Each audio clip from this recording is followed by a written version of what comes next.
northwest and southwest regions of Cameroon were hit by the Anglophone crisis in 2016, leading to an increase in vulnerabilities and human rights violations. It is against this backdrop that Reach Out Cameroon signed a contract with the European Union to engage in the protection of vulnerable groups in conflict-afflicted areas of the northwest and southwest regions, precisely Meme, Fako, and Gokitunja divisions. Good afternoon, my name is Pamela. I live in Kumba. I had a problem where I met a community worker. He then referred me to Reach Out NGO. There I met the case manager, whom she took us on training together with other women, and we were first given the sum of 30,000 to start up a business. For me, I sold palm oil with the business and I raised profits. The second time, we were given a sum of 50,000, whom I sold, and the profit I used to go to school. And now I've graduated as a teacher. I'm teaching in Kumba. So I want to thank the Reach Out for helping me and making me to become somebody in the future. Thank you. Issues of protection continue to be rife within our community, and because these issues are fueled by the ongoing crisis in the northwest and the southwest regions of Cameroon. In 2020, Reach Out Cameroon, in partnership with CARE and CARE Cameroon and the Interfaith Vision Foundation, received funding from the European Union for the implementation of the project Protection of Vulnerable Groups in Conflict-Afflicted Areas of the Southwest and Northwest regions. This project has run for 24 months, and we have come to the end of the project. This project, which kicked off on the 1st September 2020 in the heart of the COVID, ended on 31st August 2022. Coming to an end, this project leaves us with what we want to call landmark impacts, as well as a number of sequential beneficiaries we have been able to meet. Among them, we will have GBV survivors, persons with disability, persons living with HIV lost to follow up, as well as overarching health protection needs, where we supported them with vouchers to be able to access health facilities and obtain free treatment to the tune of about 20,000 francs. Overall, we've been able to meet 66,000 persons within these communities, and these 66,000 persons have experienced a change based on the testimonies that we have received from the beneficiaries. When we look at what we have done in the last 24 months, the big question is, what next for the project? And we told ourselves in the course of implementation that we were on the lookout for the fallout of this project. We supported survivors of gender-based violence, and most of these survivors were survivors of domestic violence. A few weeks ago, we were completing a GBV ranking sheet with UNFPA, and we scaled domestic violence as the most occurrent, as well as a deprivation from economic opportunities. Women within conflict-affected areas tend to suffer most of this violence because of their unmet need. Girls suffer unmet needs, women suffer unmet needs. And beyond the provision of economic empowerment for women and young girls, we think that there's a need to scale up support in terms of provision of care to rape survivors. Not only legal services, we need to move beyond the medical services which were suggested by the project to the provision of legal services. And we think that there's a need to work with other organizations like FIDA, for example, to scale up legal reach for survivors of gender-based violence, and most especially rape, as well as look beyond to providing ANC support, because this was an overarching need that was felt within communities by survivors of rape. After the first clinical management, there was no consequential follow-up because of limited support. And we of course had to integrate them into other departmental projects for them to be able to get full support. So we need to scale up to the provision of ANC care as well as delivery care.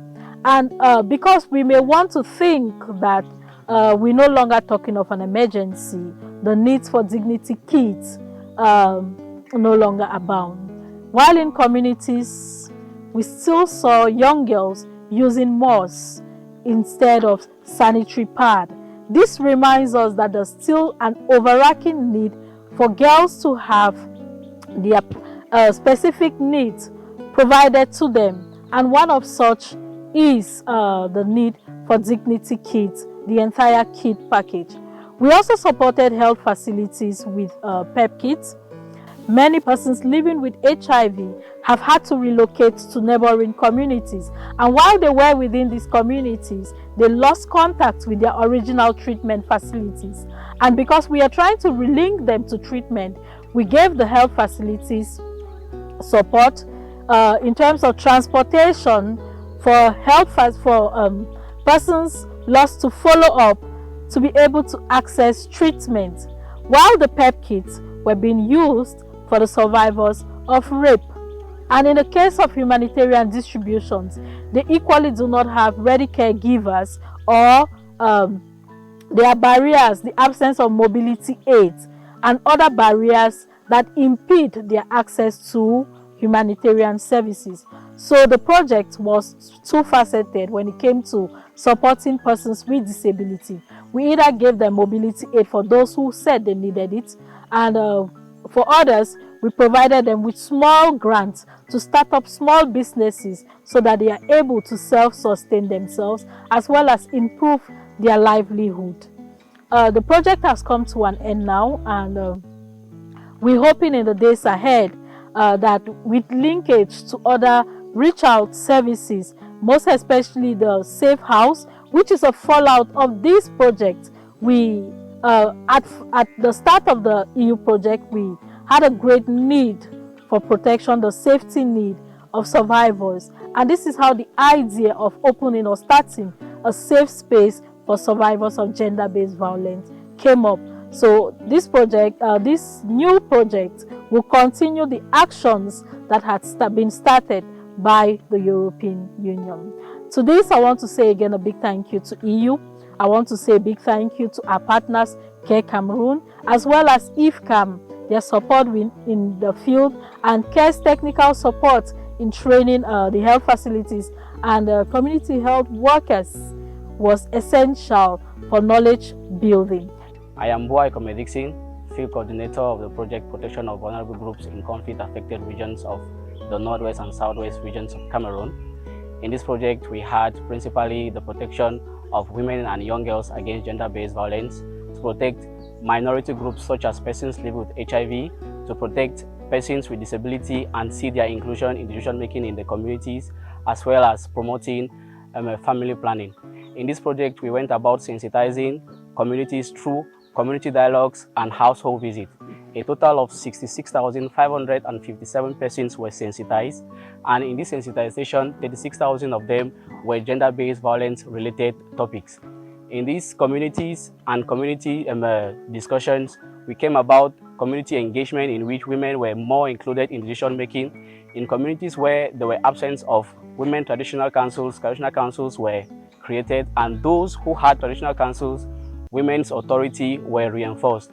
Equally, persons with disability were also included in decision-making, and measures were taken to protect women vis-a-vis disability. In some communities, some products or some commodities that led to the violence of men, most especially these hard toxic drugs, were banned, and in this community we call them regularly AFOFO.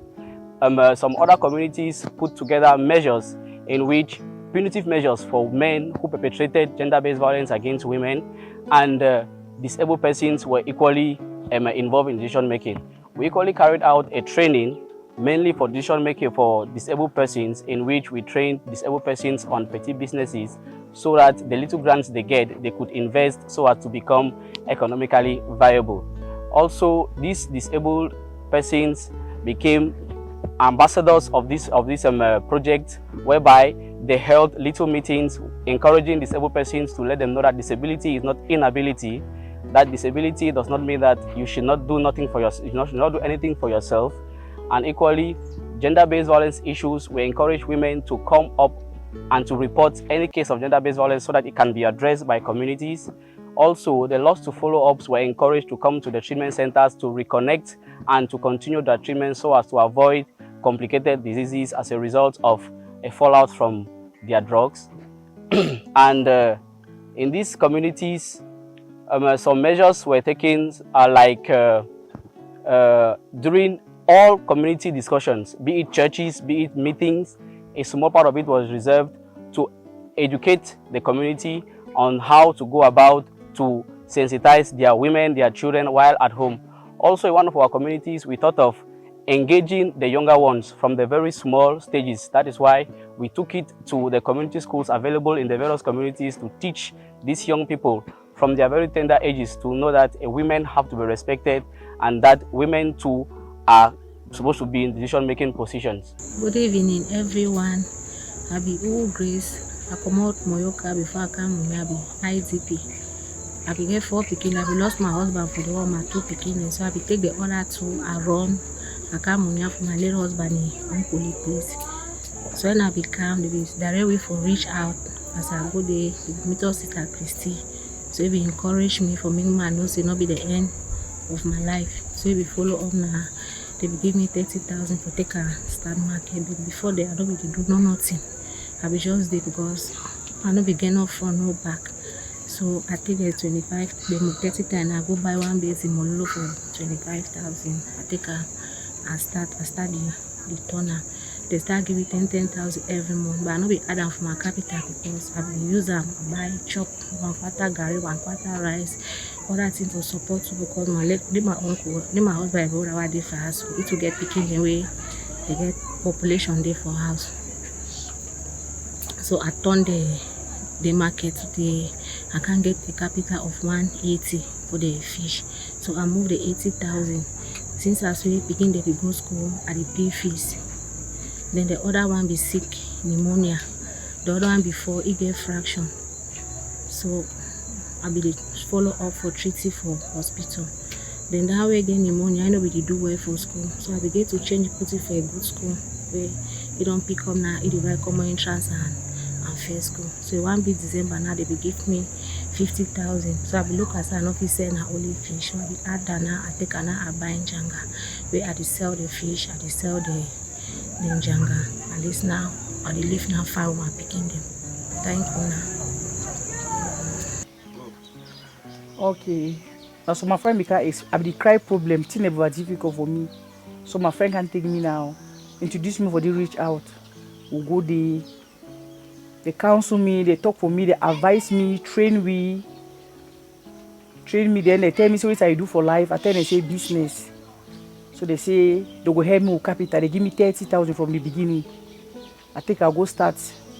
We'll go on. Then after now they start sending me 10,000 every month. After I think like 4 or 5 months, they call me again. We'll go again for that office.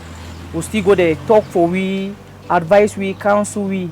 Then they still give me capital of 50,000. For Christmas time, at the turn business, I play Akao. At least every month I get 30,000 for Akao. Then I play Manjangi small. At least my business the boom. Then from that Akao, so I help different people. Yes. They see the real boom. If you not be boom, I for day for house, but now I still there for the market. Since that time till now, they still the boom the go. My money they will that time 80,000. I go buy for Munya market. What the turner help me in many ways. No, I pay my bills. My 2 girls they go government school. I pay their school fees, so I will feed well for us. I wish to say that my office and myself were very grateful to European Union for the support which they gave us with regards to the project which aimed at promoting the protection and support of vulnerable groups in conflict-affected regions of the Southern Northwest.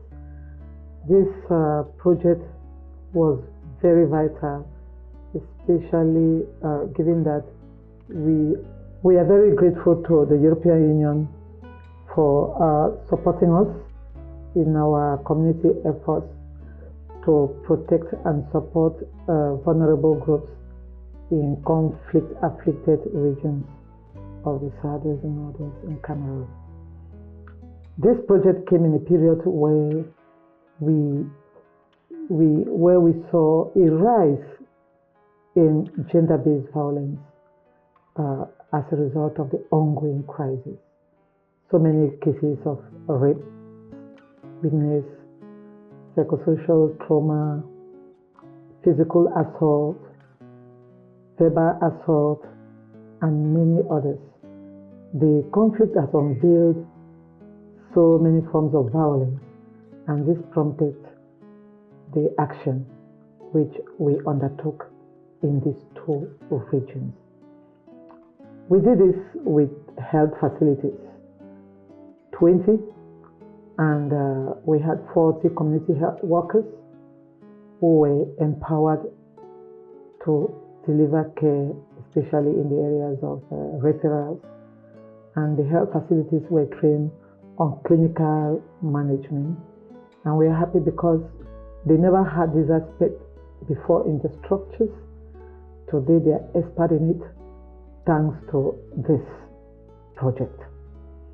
The project has created an impact which has raised many demands in other communities where we could not go to, and it has generated interest in us, in so much so that some other stakeholders are coming to ask to find out if the project will be continued, and we get calls every day from community members about cases of GBV, or let's say assault, sexual violence, and many others. Not later than yesterday, I was in a meeting with women leaders of the region, and some of them were telling me that they have so many cases, but unfortunately, we can no longer support because the project has come to an end.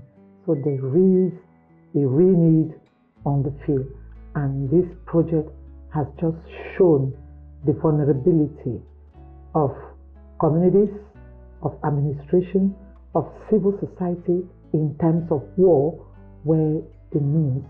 They have been doing that, and it's moving well, and we are so happy that we could think about, we could be smart enough to think about adding this into the group, so that the idea which we had within the EU-funded project will be sustained.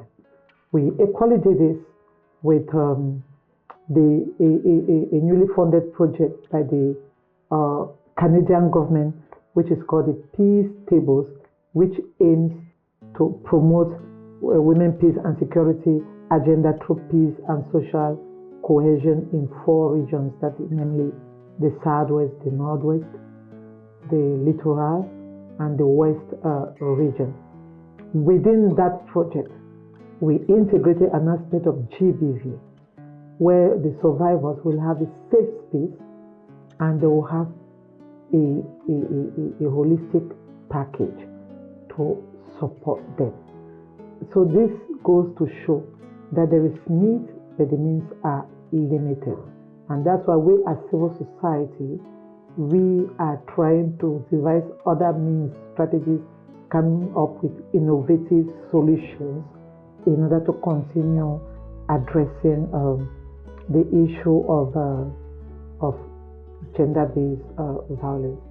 We are calling on the European Union to know that the communities are many, where you have so many victims.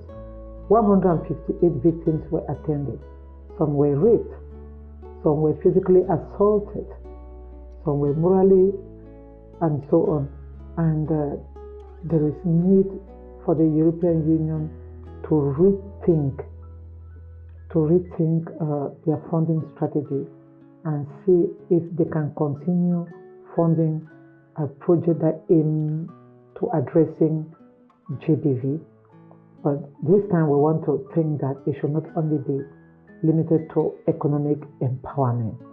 We should also have aspects of antenatal care and delivery of pregnant women who are survivors of rape and other forms of violence.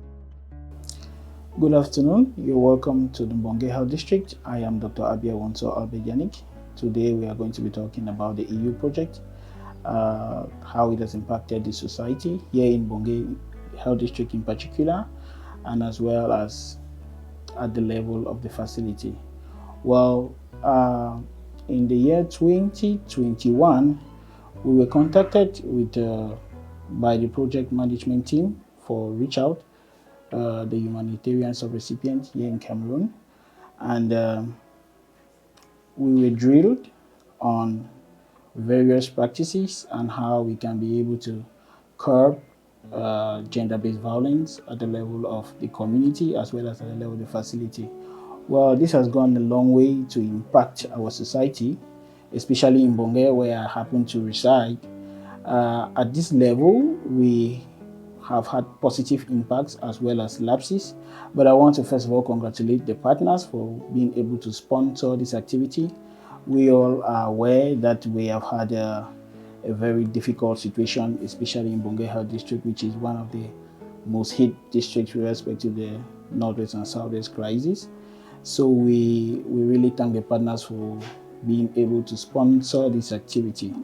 Firstly, we want to ask other partners to be able to emulate first with the training of community health workers who have made a very huge impact at the level of the community, whereby they were able to identify survivors of the gender-based violence and they brought to the facility, where we are able to also give them psychological as well as medical treatment.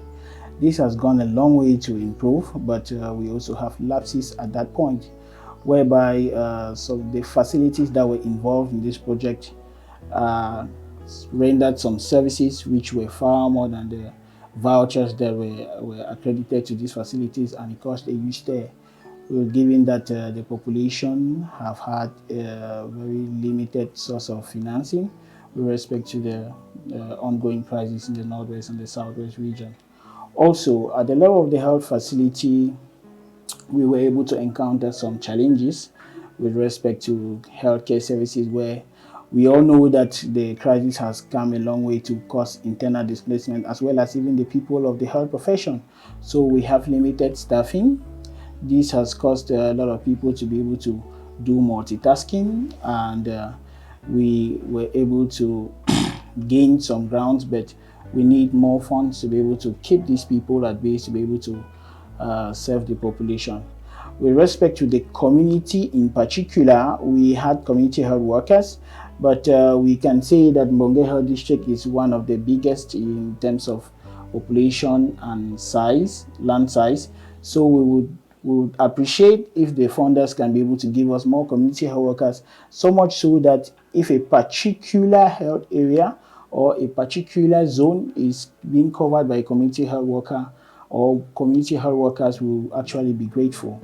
Thirdly, we also want to appreciate the people for the activities that they are able to do, because displacing individuals and giving them treatment and also giving them some small startup capital, especially for survivors, is something that we don't see even at the level of the government, even though the government is doing their very best. So we are able to have some people who have started their businesses and are able to grow from there, the survivors of course, and we want to appreciate this gesture, but we hope that they are going to come up with more activities that are going to help these people to sustain themselves, because it is not very easy. The problem is sustainability. We want to also appreciate the funders and the partners, especially to CARE, whereby they instituted the medical attainment of rape or GBV in general. So our participants or people who came from the facility had to be able to profit from the knowledge that was given to us by CARE in partnership with the Reach Out non-governmental organization to be able to achieve this feat.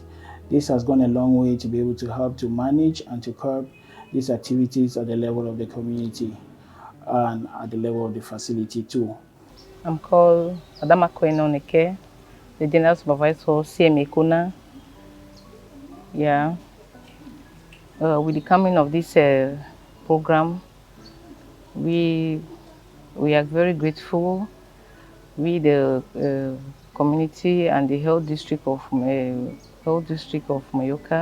and the community of Kuna CMA, we are very grateful with this program. With the health voucher,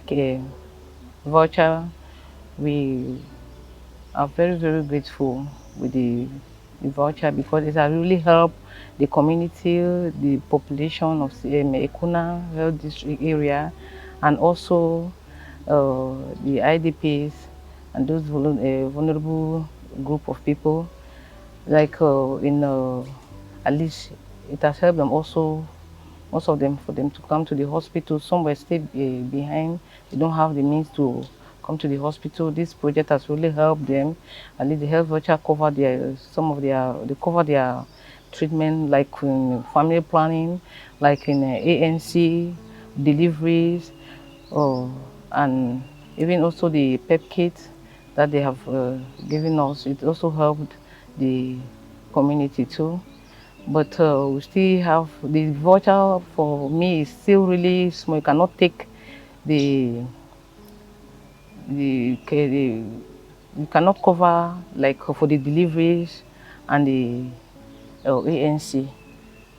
If they can really make at